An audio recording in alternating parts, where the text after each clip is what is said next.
A very warm welcome to Bhutan This Week, our weekly news magazine program with me, Sharaf Doji. Our top stories this week: His Majesty the King graces the concluding ceremony of the first session of the Third Parliament. Government to develop the Sungjan app and test it this year.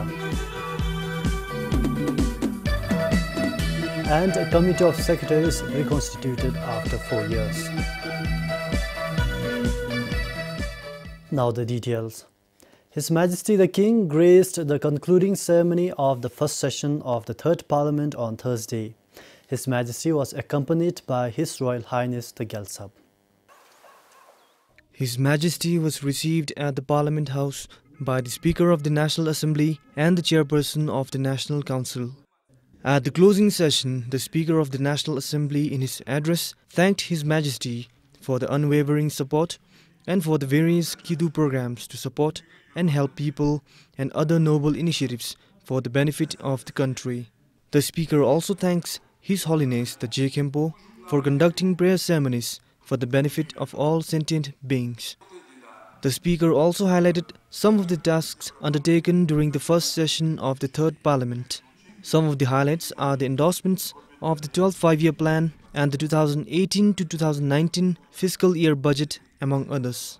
Members of the Parliament, led by Sogi Lebe of the Jungdrasung, also offered Tashimelam to His Majesty the King. For Sharaf Doji, this is Sringdandu for BBS News. The construction of the second courtyard of Wandipoda Zone has started. It is the final phase of the reconstruction project. Officials say so far 65% of the work has been achieved.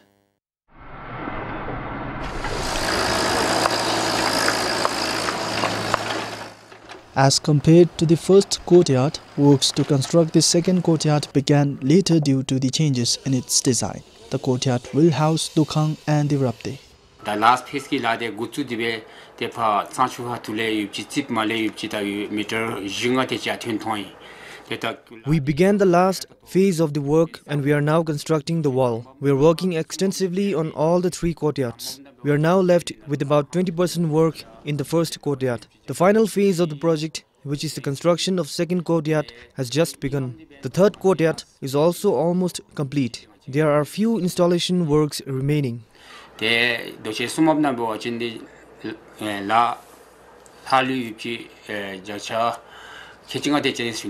At present, there are around 330 people working at the site. Of the allocated budget of 1 billion Newton, a little over half has been spent so far. Works to reconstruct the zone began in January 2014. It is scheduled to be complete by mid of 2022. Built by Jabrungaung Namgil some 300 years ago, the zone was destroyed by fire in 2012. For Komal Kharka in Wangdifodang, this is Pasang Doji for BBS News. To support Bhutan in creating jobs for its young people and promoting economic diversification, the government signed a new project with the World Bank. The 3-year Youth Employment and Rural Entrepreneurship Project worth $1.25 million will be provided by the Japan Social Development Fund. The project will aim at creating 400 direct new jobs for the out-of-school and unemployed young people in 6 districts in the south-western part of the country. While youth unemployment problem continues to be a challenge, the project aims to bring innovation in youth employment approaches in Bhutan. This grant makes a significant contribution to the government's vision of narrowing, of closing the gap, because it provides an opportunity for unemployed youth in rural areas and disadvantaged areas to actually have an alternative to create their own livelihoods, and I think this is extremely important. The new project will support rural enterprise development, thus creating employment opportunities in the rural areas. The agriculture sector offers a huge potential as a driver for growth, economic diversification and employment creations. Therefore, this project is very timely as it will generate youth employment, including enterprise and value chain development and as a result will stimulate the young generation to take a greater interest in the agriculture sector as a source of self-employment and business opportunity. Bhutan has implemented around 320 projects with more than $350 million through World Bank support. Sonampem for BBS News. The government will develop the Sungjan app and carry out its initial testing this year. The Information and Communications Minister informed this during the question hour session at the National Assembly. Minister Karma Donenwandi said before introducing the app, all Gyok centers need to be equipped with Wi-Fi internet facility. He added the promise of Sungjan app will be fulfilled within Ruknyamrup Chokpa's term as the ruling party. Shungle miser ki japto dusula online G2C services se hani dusu ngachara miser tsugi japto leni gi donlu tekar dube ma geoktewa gi iksana jogobela te ma jonshina te tuishina te lemba pha jogobe shuni la khora yusube sunjon gi app ki tholebe hani japto G2C services desu japto leni gi donlu iksanara Junteo Geokteogi Dadun Teonara Ju Mangobbe, Hani Takurgi Natanalepa, Wi-Fi Usigi Sagunalepa, Dazunsi Sagunalepa, Radum Kenja Gundira Beru, Gachira Beru, Tetebetap Medeva Lama, Lachi Turn Beodalu, Tetabu Gogun, Kamnika Bemadundigi, Teta Japtochi, Gobe Tumdalu, Titulera Japto di Lensuni Dunlu, Gokap di Anebe, Miselu, Rimetomba Punisemi, Jumil Diletendila. The Bumdiling Jamkhar MP Druptop, while questioning the MOIC minister, said in recent press reports the foreign minister was quoted saying the Sungjan app will be ready within 120 days of the government's tenure. The Dizumi Kachiwi Gitinkindi, the Lokchikale Gachigoi Sewajin, that the Joa Yebigil Hankanale Bewajin, that the Shungi Hole, that the Sungjengi Rimlukdi, that the Ma Shizuk Benigi Denle, Mangilda. Kaja disuya hinsansaji mana se dizumigi deta sashuna lukenu se junila te ani beole tendi achi chagi ebale tendi gibe te dari deta toksel gida telenyanchin da kararu shungi hole kara sedigi bachin deta ngachi gi nalu deta netsedi kadimchilu heji sedio kemdi dile tendi se junila. The Sungjan app was a major tool the government used during its campaign. It is supposed to allow all Bhutanese to communicate freely without the need to recharge the talk-time voucher. Sharab Doji, BBS News. Parents and students of the Learn and Earn program in Japan are appealing the Anti-Corruption Commission to carry out a re-investigation. They say the commission overlooked several miscellaneous fees in their initial investigation. The appeal letter addressed to the chairperson of the commission states that ACC's findings only talk on refunding the translation fee of 7,500 Newton per student, which amounts to over 3.8 million Newton. The appeal letter also states huge airfare quotation was directly given to just Bhutan Tourism Corporation Limited without being tendered out.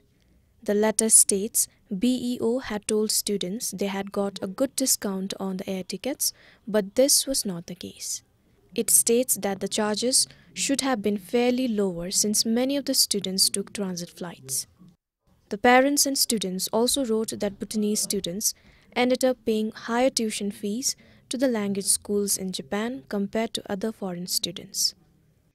This, the letter states, was missed by ACC in their investigation. The letter also states that the ACC failed to notice the hiked visa processing charges levied by BEO despite taking 57,000 Newton as agent fees. Students were charged more than 6,000 Newton as visa processing fees, which the letter claims is more than the actual charge and should be refunded too. ACC in December last year forwarded the case to the Office of the Attorney General for prosecution. For Pema Sewang, this is Sunam Pem for BBS News. Villagers in North Tonsa claim they are losing cattle to frequent attacks by tigers. With attacks on domestic animals increasing, locals have also been fearing for their own lives. The villages of Jongthang and Karjong in Nubi Gewog, located at a height of almost 3,000 meters above sea level, are no strangers to human-wildlife conflict. Locals say they have been losing several of their cattle to wild animals, and they claim it is the tigers who have been preying on the animals. Now we only have a few bulls and some dogs and cats in our village because of attacks from tigers and leopards. Those few that remain, we keep them at home out of fear of losing them to the animals if we send them in the jungles. We have to take care of our cattle like our children. For instance, if we allow them to graze in the forest, either they will be killed or eaten or injured by tigers. Our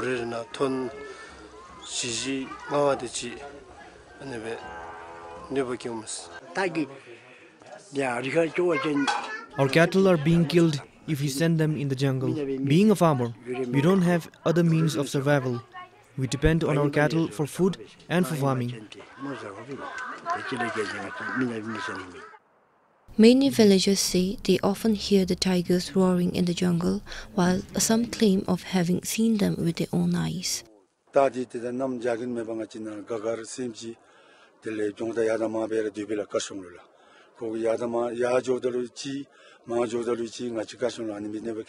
Sometimes we encounter them face to face while we are on our journey. In the past, the encounters were very specially near the human settlements. But now they mingle with us and walk on our footpaths near the villages. The district livestock office received almost 40 cases of wild animals attacking cattle last year. But none of it was sent to the Trongsa Forest Range Office, who says they could have investigated if they had been informed.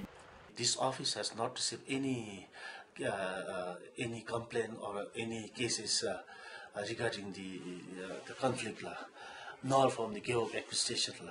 If human wildlife case has been reported, we are mandated to conduct a verification and submit a report to the higher authority for further necessary action. The Forest Range Office also added that out of 5 Gewogs in the district, Korfu Gewog in south and half of Nubi Gewog falls under the protected area. Today, Bhutan is a home to around 100 adult tigers. Poaching and illegal trade, prey depletion, human-tiger conflict, habitat degradation and fragmentation are some of major threats to tiger conservation in the country. For Pasa in Trongsa, Kiletem, PBS News. The government officially reinstated the Committee of Secretaries after 4 years.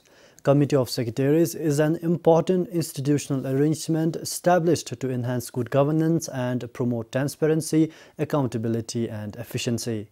The committee is comprised of the Cabinet Secretary and Secretaries of the 10 ministries. Prime Minister shared this decision will ensure that important policies are not undermined. Speaking at the inaugural session today, Dr. Lotus Ring said, since most members are senior civil servants, their experience and advice would be helpful to the government.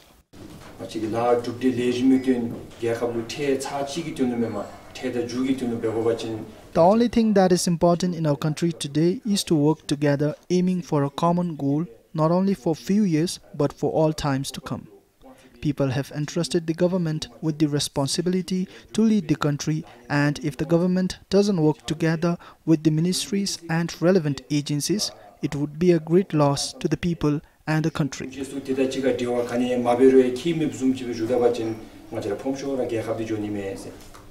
The committee will meet twice in a month. They will ensure the executive functions of the government and their views are implemented efficiently. The former government had dissolved the Committee of Secretaries after surrendering 3 secretaries, including the Cabinet Secretary, to the Royal Civil Service Commission in 2014. Sunampem for PBS News. For the people of Khandupu in Samrup Jongkhar, the future of their annual community statue is in safe hands.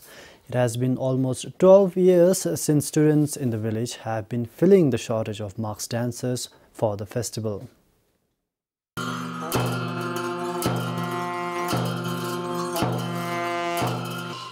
For the convenience of its torch-bearers, the village in Sertigyok has been organizing the annual festival in winter. The students of the village who are on their winter vacation learn mask dances for about a week.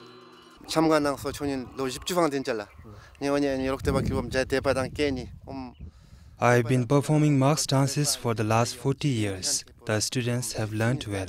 I am confident they will help preserve our culture. I have to teach a new group every year since most do not return home after completing class 10.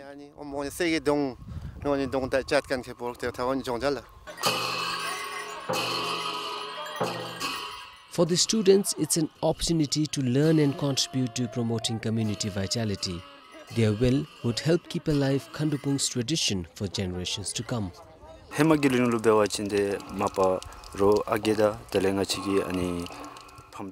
In the past, our parents used to perform during the festival, but now they are all aged and not able to continue. Now it is time for the younger generation to come forward and perform.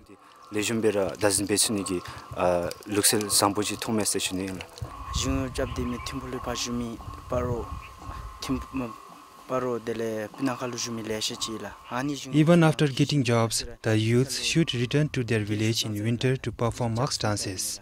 It is an opportunity for us to get blessed and prosper as a peaceful community. We are planning to gather civil servants as well to perform the mask dances and preserve our culture.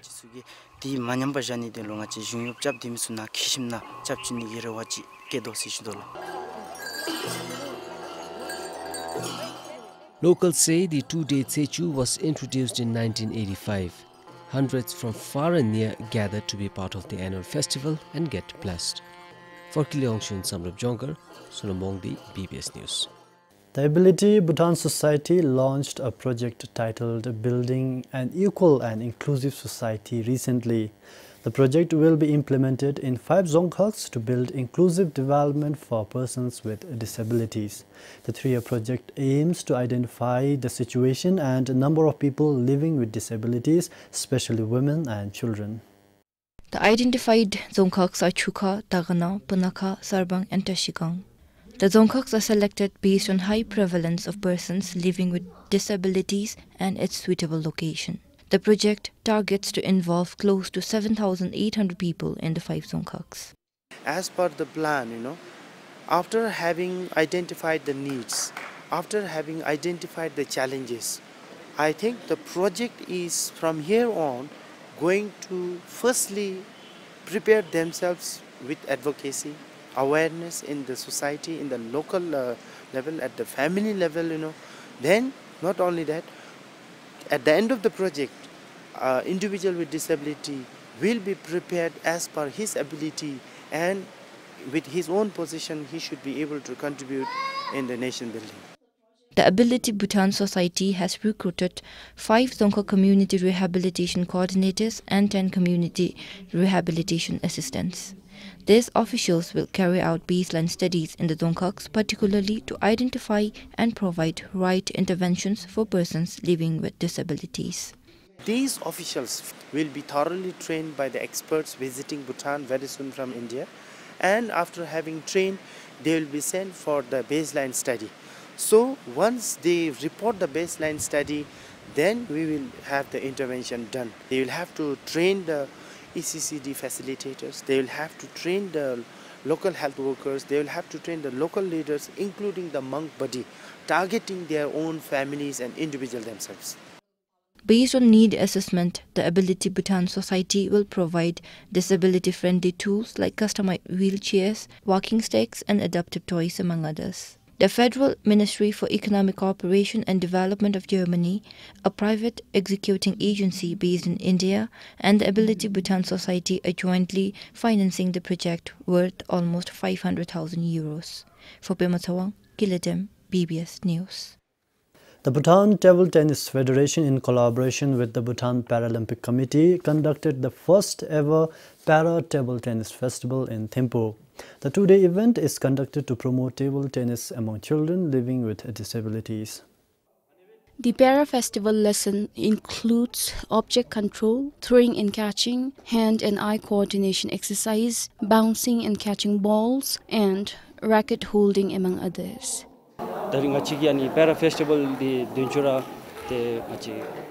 This is an opportunity for children living with disabilities. In future, we want these children to master the art of table tennis and take them to compete in international tournaments.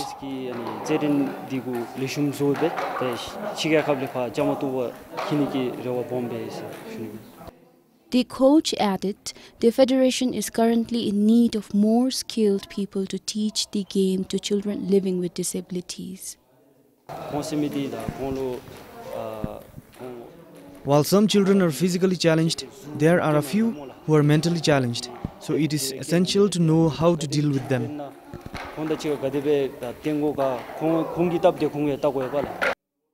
For now, disregarding the challenge, the Federation is considering the festival as an opportunity for both its participants and coaches to learn the required skills. 5 para-athletes, along with 5 table tennis players of the sub-junior category, took part in the festival. Samton Tolker, PBS News. And that's all we've got for this edition of the Bhutan This Week. Until next time, this is Sharad Doji saying goodbye. Thank you for watching.